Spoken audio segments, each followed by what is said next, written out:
Hello and welcome to Hey Boomer, the show for those of us who believe that we are never too old to set another goal or dream a new dream. My name is Wendy Green and I am your host for Hey Boomer. September 11th. I am sure we all remember where we were on September 11th, 2001. I was living outside of DC in the suburbs of Northern Virginia. And I actually know a few people that were killed when the plane hit the Pentagon. And if we've learned anything from this tragedy, we learned that things can change in an instant and that life is short. And I hope that we could also learn that there is no place for hate in our lives. As we are heading into the fall in September, bringing in some of our cooler weather, I am really looking forward to some of that cooler weather and the beautiful colors. And for the month of September, I'm going to be focusing our topics around family. So family, in today's episode, we're going to talk about some of what's messy about families and messy about ourselves. And we're going to get some ideas about how to address those messes, how to declutter, how to get organized. And I know for me, I'm really looking forward to this, particularly for my office space. I need really to focus on that. But one reason that we really need to have this episode is because as we are aging, we have to start thinking about what we're leaving behind for people that are going to have to clean up after us. And unfortunately, the truth is that our children don't want a lot of the stuff that we got from our parents or our grandparents. And how are we going to deal with that? And also, how are we going to deal with leaving things that maybe, were very important to us at one time and are not important to us now? And so why are we still holding on? And what's behind not letting go? So we're going to deal with that, but there's also some other benefits for decluttering that I found as I was looking about this. It says an organized home can provide us with more gratitude, more time, a sense of calm, and a sense of freedom from feeling all of that clutter around us. And, this is something that I know when I'm in my office and it's full of piles of paper, it's very much more of a challenge for me to think about what I need to focus on that day because all I'm doing is being distracted by the piles around me. So getting organized and clearing off some of that clutter can be very beneficial to our sense of inner calm. So my guest today is my good friend, Nicki Davidson Jones, and she is an experienced organizer and declutterer. Is that a word? Sure. Declutterer. But before I bring her on, I just have a couple of announcements I want to make. First of all, Road Scholars Adventures Afloat programs are gaining steam. The participants that are signing up for these programs are particularly interested in some of the smaller ships. So they have found that for calendar year 2024, expedition ship programs, those are the smaller ships that can get into like little coves and stuff, are up 48% over the calendar year 2019, pre-COVID. River boats are up 53%, small ships are up 29%, and the barge vessel cruises, those go down like the canals, are up an incredible 183% over 2019. The ocean voyages really have not caught up. So to check out these offerings, go to roadscholar.org/heyboomer and then search for cruises, and you'll find a wide assortment of amazing trips that you could go on all these different kinds of smaller vessels. And be sure to add the /heyboomer so that they know you heard about it here. The other thing I wanted to remind you of is that on Hey Boomer, we have a private Hey Boomer group where we have all kinds of discussions and questions and encouragement and memes, and we're building a community there. And if you're not a part of the Hey Boomer What's Next private Facebook group, I invite you to join that group. You can find us by going to facebook.com/groups/HeyBoomer. And then you can ask to join, and I, as the administrator, will very graciously let you in. So please go ahead and join our group. We're having fun in that community, and we're learning a lot. All right. Are y'all ready to meet Nicki? Nicki is here with me, so I'm going to invite her to come over and sit in this chair. Hi, Nicki. Hello. All right, so let me do a brief intro. Nicki was born in Minneapolis, raised in Louisiana and California. She has a degree in American Studies from the University of California, Davis campus, and a certificate in home organization. She's worked in marketing, education management, and sales, and has 2 wonderful adult children. Her interest in organizing began as a frustrated, disorganized working mom. And 30 plus years later, she's still a work in progress, aren't we all? Her business name sums up her approach: declutter, organize, reimagine. Nicki was widowed in 2014, and she spent the last decade reimagining her life.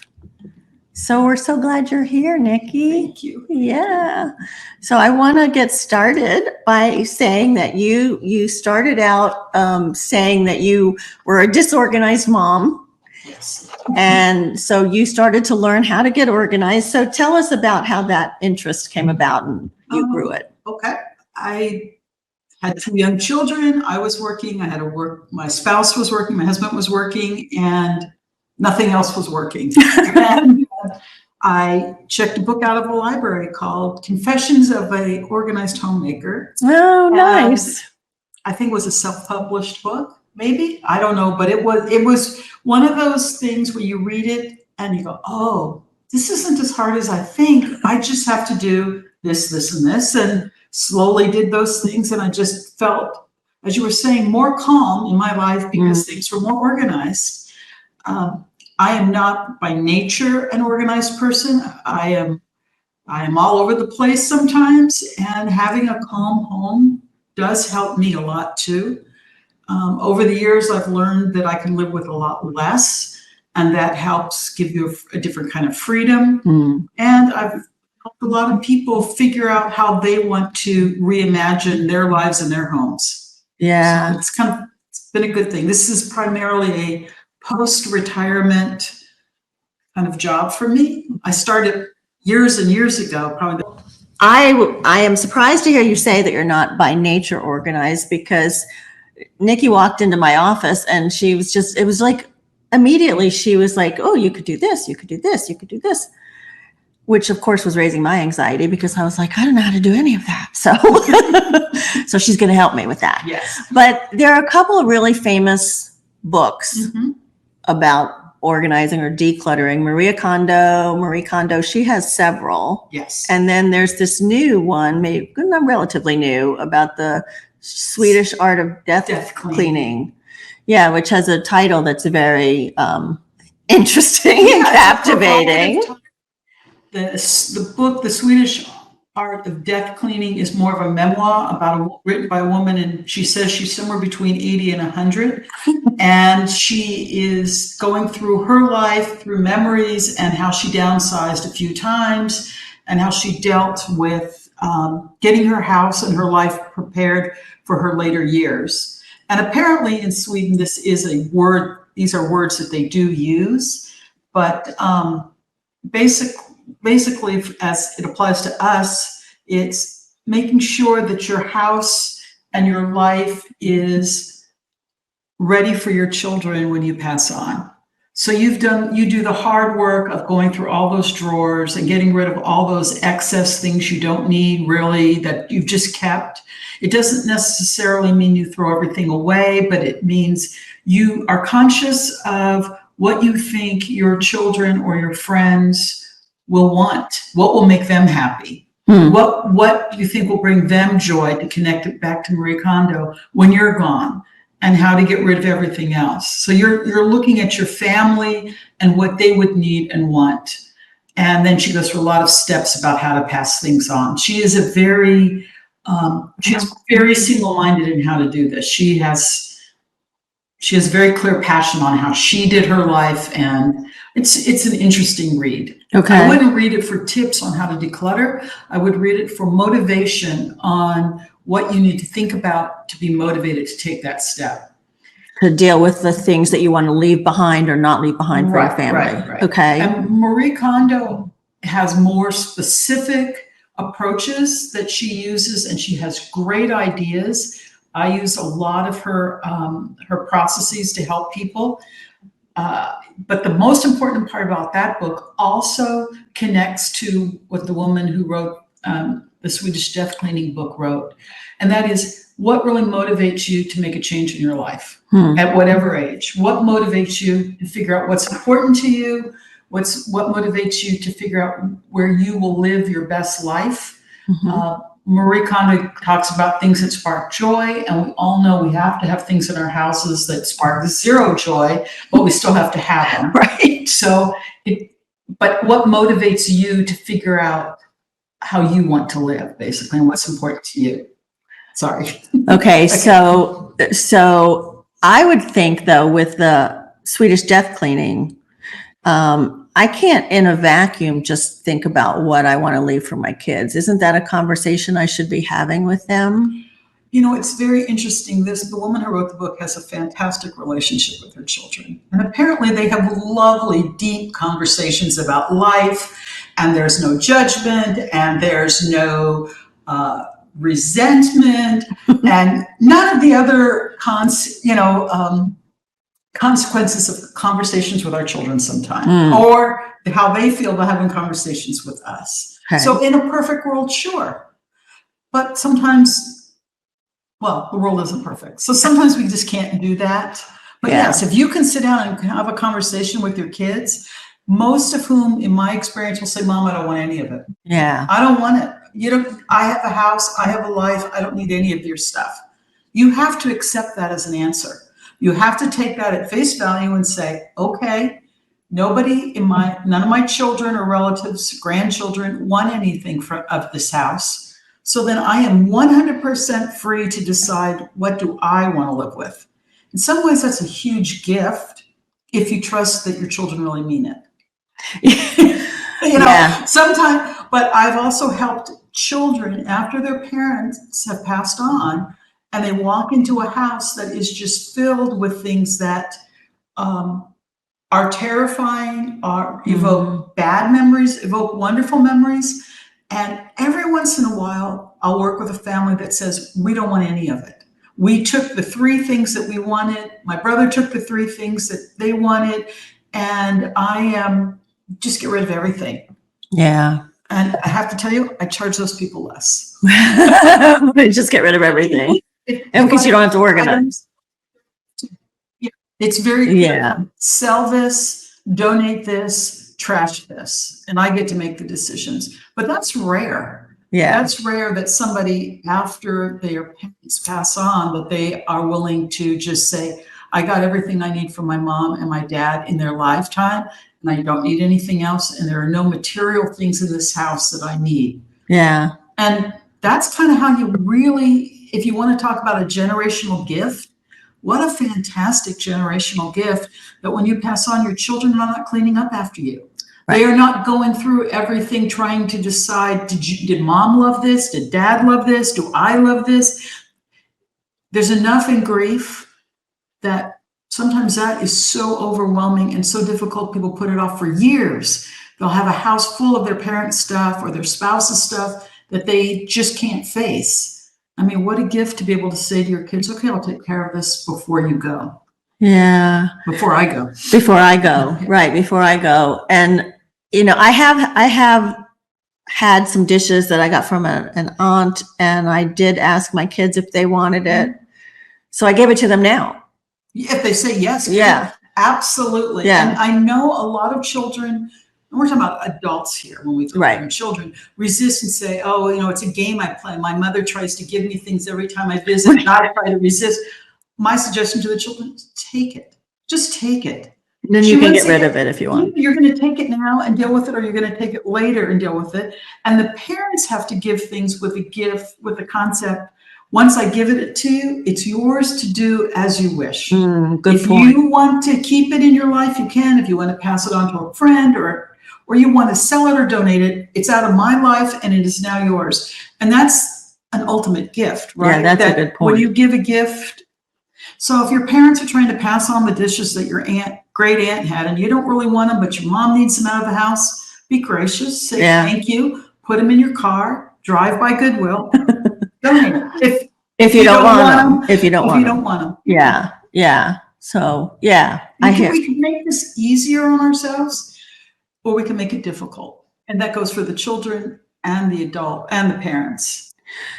So you mentioned the grief, right? Right. And how difficult it is you're dealing with this loss, and now you have to deal with all this stuff. Mm-hmm. What about, you lost your spouse. Right. Like, how did that work? Well, like for me, seeing his clothes in the closet was just overwhelming. And I had to get all the clothes out of the closet. As soon as possible. As soon as possible. Within weeks. But I know people who have held onto their spouse's clothes, or if they lose a child, their children's clothes for years and years. It's a totally personal decision. It's really what it is that will make you feel whatever you need to feel in the moment. Have I ever regretted that I gave away all my husband's clothes? Not for a second. Somebody got to wear them. They were just clothes. That's me. Yeah. Somebody else, that's a big deal to think that they've done that.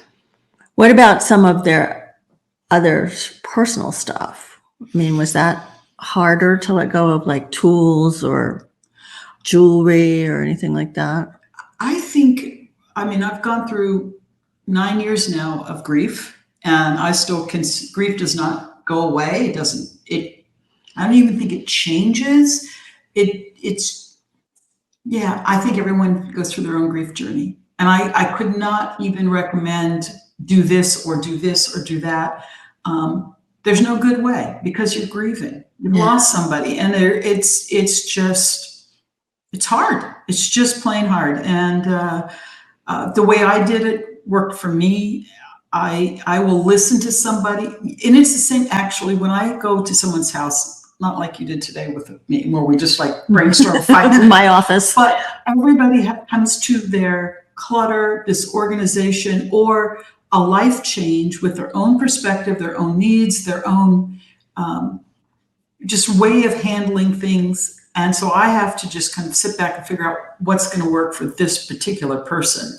There's no one size fits all. Yeah. And with grief, there is absolutely no one size fits all. I know people who have been in my grief groups for years, and their house has not changed one iota in 10 years since their spouse passed on. Yeah. And who am I to say that that's a bad way to live? Right. You as the organizer just have to respect and give them grace. I try to do that with everybody. Yeah. Yeah. I think I'm pretty patient and compassionate wherever anybody is in the moment is what we deal with. I've helped people who's, for example, a spouse had total reign over the garage, and he had tools and motorcycle stuff and fishing stuff and all the paraphernalia and stuff you keep in a garage. And his surviving spouse just said, I don't need any of this. I've already kept everything that means something to me. Just organize it, donate it, sell it. Yeah. But it took her 5 years to get to that point. Yeah. All right, let's lighten it up a little. Okay. So rumor has it that you are a big fan of Schitt's Creek Shits, SCHITTS. I'm not cussing here. More than a rumor. It's plastered all over. So if you haven't seen it, Schitt's Creek, SCHITTS, Schitt's Creek. It's really a funny show. But I'm curious if you got any organizing or decluttering tips from that show. Yeah, you've hit my soft spot. Actually, I have a tattoo on my arm that represents a moment in Schitt's Creek that referenced something you said earlier, which is your life can change in a moment. And that's a thing to be celebrated, because who knows what's going to happen. I mean, it feels good to me to think of it that way. The other part of Schitt's Creek for me that I think really connects is that you can lose what you consider to be the most important thing in your life, the thing that defines you, the thing that makes you feel comfort, the thing that brings you the greatest joy, in my case, a spouse, in their case, money. And you can figure out a way to live without that, that's even beyond your dreams that you thought was possible in that moment when your life changed. I'm pointing to my tattoo. In the moment when your life changed. And so I use that concept all the time when I'm working with people. The other message from Schitt's Creek is nobody's thinking about you the way you're thinking about you. Oh, so true. So no one's judging your house. And if they are, they're not your friends anyway. That's right. So you live the way you want to live. They're all worried about what they look like, what they're doing. And so when we're just going to make your closet the way it works for you, your office the way it works for you, your kitchen the way it works for you, because that's who's using it. That's who it's important to. So those are two things. I mean, you could go on and on. I'm sorry, you could do an entire podcast series about Schitt's Creek, and I would be fine with talking about it. But I think those are two of the biggest points. One, in their case, money, and they chose to have experiences rather than things, and they chose to have relationships rather than things. And I think both those work really well with the concept of how do you live with less and be happier.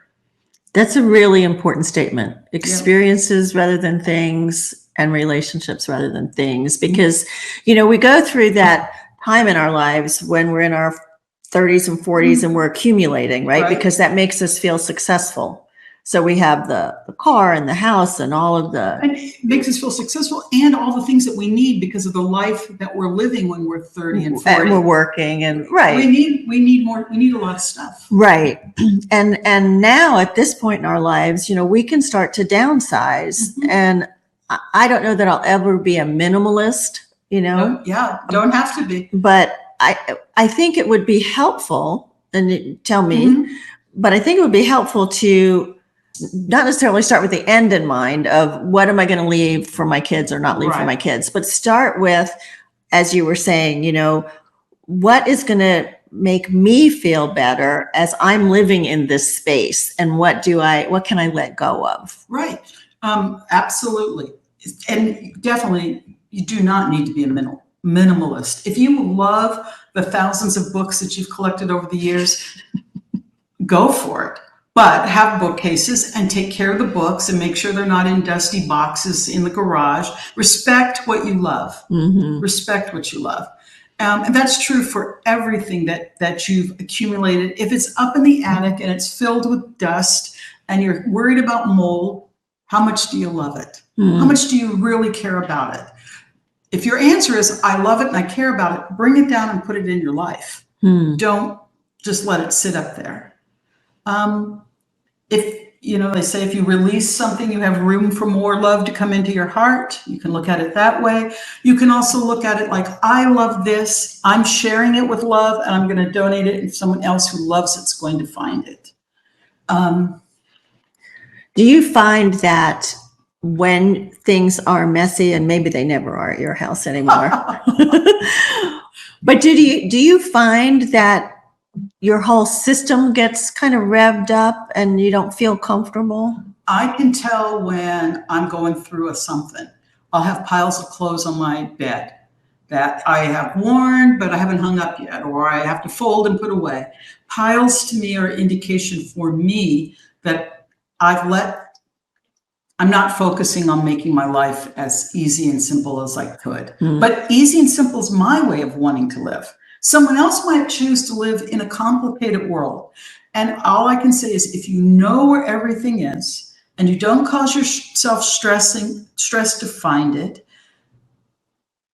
it's okay. You know, it's when people stress themselves out looking for a letter that got sent to them 3 months ago and it's in a pile and they can't find it and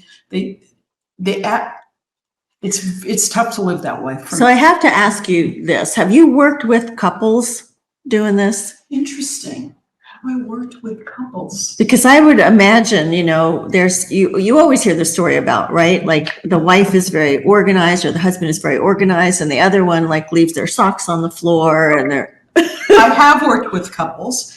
I've worked with couples who are getting ready to sell their house. And I help them downsize their living space so that the realtor could come in and take pictures so that they could get prepared for their next move.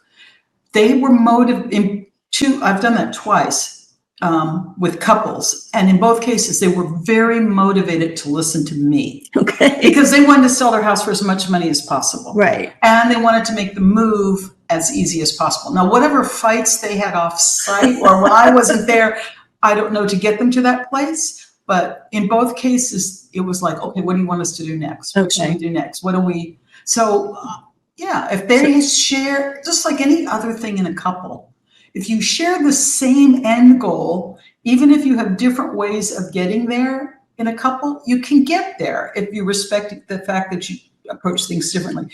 Did the stronger of the two load the truck and take the stuff to the Goodwill while the person who was the less strong person, you know, went through the kitchen cabinets? Yes. But they divided the roles based on how it worked for them. Yeah. You know, that's an interesting question of what if, I mean, that's a marriage counselor question. Well, you know, I guess it made me think because of the way you approach it. You know, you're very much respectful of what works for that person. And then I thought, well, what if you have two people and something works differently for one than for the other? Well, that's why they call them man caves and sewing rooms. Right. You know, or whatever term you want to put. My office. You have separate spaces that you can keep the way you want. Oh, I thought of another family that I helped. Definitely two totally different styles. Okay. Very different styles.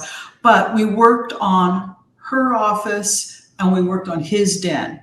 Okay. And so, you know, they went to their own corners. Yeah. But I think the bigger question you're asking about is more of a marriage counsel, marriage therapy question than a decluttering question. Because you're still trying. But from the way it sounds, Nicki, you are also doing some counseling, coaching. You know, you've got to read the people. Absolutely. A huge part of what I do is trying to find out where somebody is with their disorganization or their clutter or just their reimagining of how they want their room to look. I'm going to houses where I think everything looks great. And they say, this living room isn't working for us. It feels disorganized. And you look around, there's just beautiful. Yeah. And really what it is, well, we sit here, and they don't have a spatial understanding of where to put the sofa and things like that is part of reorganization. Yeah. Reimagining your life. So I am able to do that often to help people. So we've talked a lot about like all these different scenarios. What do you think like pushes someone to that point where they're like, okay, I need to call, I need help? Well, if I knew that, I'd have a lot more clients. I think what pushes people is they are unhappy with how they're living. They are unhappy with their closet or they're unhappy with their kitchen. It just doesn't feel like it's ready, just doesn't function, or it's been this way for a long time and they're ready to make a change. There's so much about grief that goes with that. And it's not just spousal grief. It can be losing a parent or a child or even a pet. And sometimes you just get overwhelmed and then you look around after a month or 10 years and you go, oh my gosh, how did I let it get like this? Yeah. Yeah. Everybody has whatever their motivation is what we'll do. I want to go back to one thing you said though about the psychology of it. I've only worked with one person that I think was a actual hoarder. And that is a disease, essentially. Yeah. And you need to see it. If you feel like you or someone you know is an actual hoarder, meaning anything removed from your house terrifies you. Like if I pick up an old plastic cup off the floor and it's just filled with stuff and there's just stuff everywhere, and can I just throw this plastic cup away? You got it at McDonald's 3 years ago. Can I toss it? And they say, no, I have a use for that. Or no, you can't move that. That requires professional help beyond what I can do. Okay. All right. Good point. As I was thinking about this episode, right? I have kept journals for years and years and years. And some of them I actually have already gotten rid of because they were journals about my kid's dad. But still, there's stuff in there that I probably don't want them to find. And yet now at this point, I still like to go back and look and see, what was I thinking and how far have I come and those kinds of things. And of course, like we said, life is short. You never know, right? Should I keep them in a box with a note on there that says, don't open, throw this away? That is the Swedish death cleaning method, which is get a box, put anything in it, and it doesn't have to be something like, love letters from an old boyfriend that you don't want your kids to know about or your spouse to know about. It can simply be a toy you had when you were a kid that means nothing to anybody else, but you just love it. You can't get rid of it. You can't throw it away. You can't donate it. You put it in there and then you just label it, destroy at my death. And then they can read it or not. That's up to you. I know, because at that point you won't know, right? You won't know. You won't know. And if your children don't want to obey your wishes, that's a relationship you've had with your children. And, that's that. Oh, well, you won't be here to find out. Yes, that's right. So this is just, oh, well. But yeah, you can do that. Like, for example, I have written things that didn't happen, that were just, you have trauma in your relationship with your husband. I mean, we all have, anybody's been married as long as I was, there's times you don't get along. Right. And you write stuff down that you really don't mean, but you say you mean it in the moment. You mean it in the moment. But do I want my kids to read that? No. Oh, no. And so I've gotten rid of a lot of that. Yeah. Because it doesn't serve me anymore. Right. Those memories do not serve me. So when I was downsizing and moving after my husband passed away, I don't need that. Right. I want the good stuff to remember. I want the good stuff. Yeah. But yeah, if you have things that, because you're right. I mean, we think we're going to have this long life and we're going to know how it's going to slowly end, but it could end driving home. It could end driving home. Yeah. I hate to think of it that way, but I mean, and this is something I don't know if it's on your list, but as boomers, make sure someone knows where your will is, where if you have a financial advisor, how to get in touch with that person, bank accounts, numbers, safety deposit box keys, all those kind of things that you can put all of them in one small box and tell your kids, it's the purple box in my closet on the floor. And then that's all go there and all the answers are there and you'll know who to contact and what to do. I think that's a huge gift to give your kids. Yeah. And I think we'll cover that in another episode when we talk about also decluttering your computer. Yes. Because you got a lot of stuff on your computer from years and years and years ago that you don't need. And if anybody even knows how to get into your computer. Right. Do they know how to get in and all of your accounts? On my phone, all that's gone once my fingerprint is gone.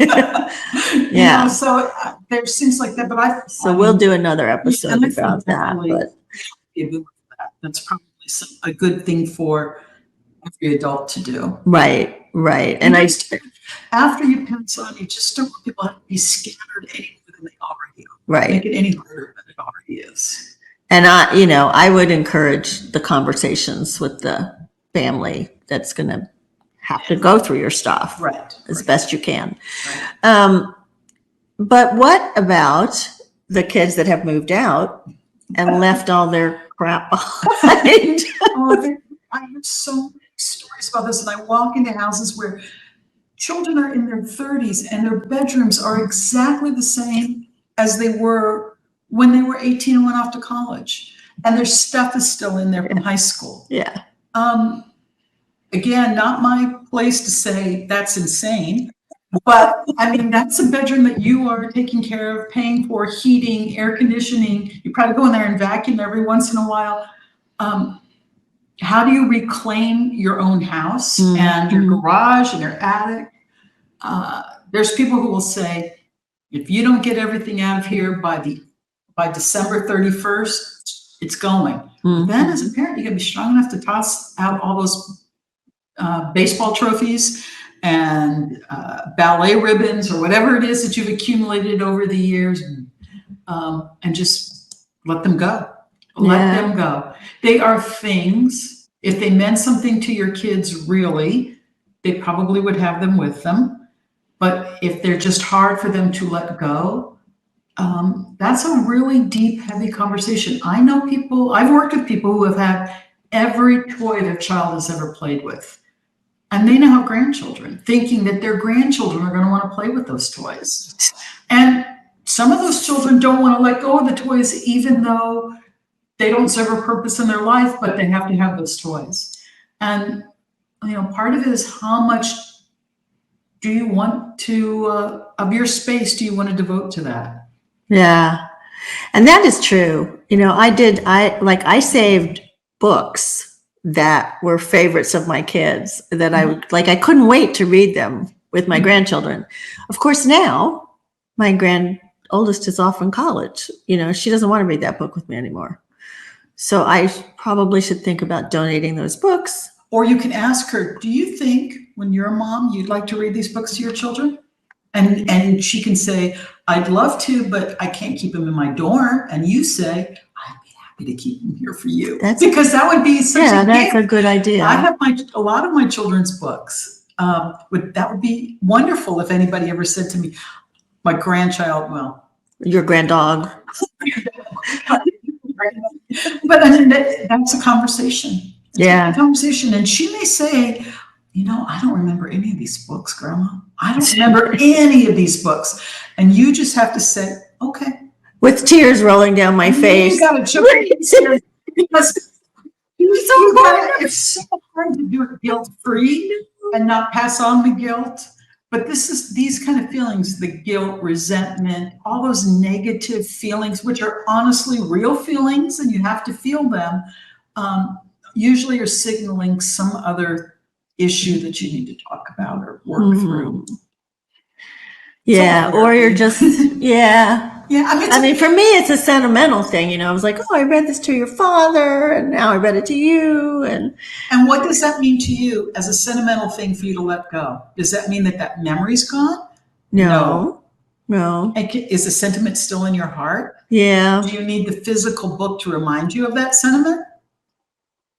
No. Would another grandmother love that book? Yes. And like to find it for $1 at a thrift store and read it to her grandchild? I know. It's passing on the love. It's passing on the connection you had with your family and giving that opportunity to someone who may not be able to walk into a bookstore and buy a $20 children's book, because that's what they are now. You're so good. And I like the idea of asking them. Would you like this to pass on? I like that idea. It also generates a conversation with your grandchild. Oh, I remember when you read that to me. It was storming that day. There was so much lightning, and you were so, people kids carry those kind of memories. They do. Even if they don't remember that particular book, they might remember the feelings that they had when you read to them. Yeah. If you let go of that book, the feelings still stay. Yeah. They don't need that book to remind you of that. That's so true. Oh, that's so good, Nicki. All right. So who knew that just like cleaning out someone's kitchen cupboards could be so emotional? But it is. It's emotional when you actually get started with it, and it can get overwhelming. So give me 2 or 3 takeaways. Just ideas to get started, and what, if you start to feel overwhelmed, what's the best thing to do? I like the Marie Kondo's suggestion of starting with clothes, because clothes are the least emotional for most people. If it's an emotional, I just commented this to a friend of mine who was talking about getting rid of some of their clothes and how emotional it was because they wore those clothes in a different part of their life. Take a picture of yourself in those clothes, take a selfie, donate the clothes, let someone else enjoy them. Because there is an emotional attachment to clothes. And if you come across something like that, celebrate it, take a picture, but then pass on the clothes. But if you start with things that are easier, like clothes, it snowballs. So that would be one suggestion. Okay. Like things together. Put all the things on this is a Marie Kondo thing, put all the pants in a pile. And if you're doing kitchen, put all the spices in a pile. And if we're doing your office, put all the paperwork in a pile and sort them out and figure out what you need to keep and what you don't need to keep. And that gives you more of a system. And the same system works in an office, that works in a kitchen, that works in a bedroom. It's all finding out what you need to keep and what you don't need anymore in your life. Yeah. This has been so good. There've been tons of comments. Most of them I've missed. I'm sorry, people, that I've missed your comments, but they've been great. Let me let people know how they can reach out to you to get more help. Okay. So you can email Nicki at Nicki, Nicki, Nicki D. Jones @gmail.com. And I made a Facebook page. She also has a Facebook page, and you can look for that. It's called Declutter, Organize, Reimagine. And if you just search in Facebook, you'll find the page. You just message me. I'd be happy to talk to them. Can you help long distance? I have helped long distance during, or even close distance, but during COVID. Yeah. We did it via FaceTime. Okay. And the person just walked around with their iPad or their phone or whatever and looked at different things. So well, wherever they are. That's kind of key. You have people wherever they physically, mentally, emotionally, just start with this. Isn't she wonderful? I love Nicki. So, okay. So you know how to connect with her, Nicki D. Jones @gmail, or Declutter, Organize and Reimagine on Facebook. I also want to remind you that if you are looking for any trip, but some of those awesome cruises that Road Scholar offers, you can go to roadscholar.org/heyboomer and search for a country, a national park, a type of trip, even a grandparent trip. And if you want to join us on our Facebook group, just go to facebook.com/groups/heyboomer and ask to be led into the group and start to join into the conversations there. So next week, yes, we are going to be talking about grandparent-grandchild travel. And the woman who's going to be on the show with me, I actually met her on the Windjammer cruise when I went this summer with my grandson, and she was with her grandson. Her name is Barb Flacco, and we just had such a good time and good conversations about traveling with grandchildren. So we're going to share some of our experiences, across the board, not just that one trip, but across the board, and some of the pitfalls that you need to think about when you travel with grandchildren too. So join us for that. And as you know, I like to leave you with the belief that we can all live with curiosity, live with relevance, and live with courage. And remember that you are never too old to set another goal or dream a new dream. My name is Wendy Green, and this has been Hey Boomer.